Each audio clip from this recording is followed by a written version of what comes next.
మహాభారత ఇతిహాసంలో సప్తమహావ్యసనాల్లో జోదమే ప్రధానమైన కారణంగా కథ నడపడంలో ఉద్దేశం ఏంటి?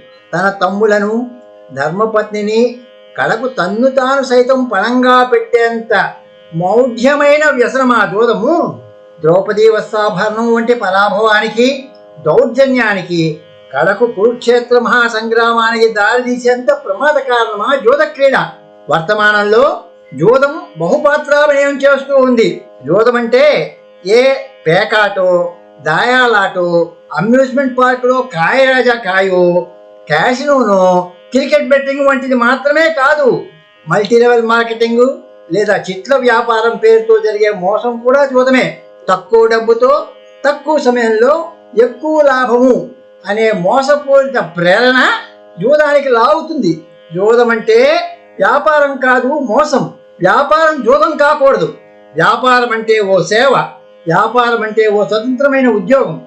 అందుకే జోదర మనస్తత్వానికి పతనమే ఫలితం. అందుకు మహాభారతమే దృష్టాంతం.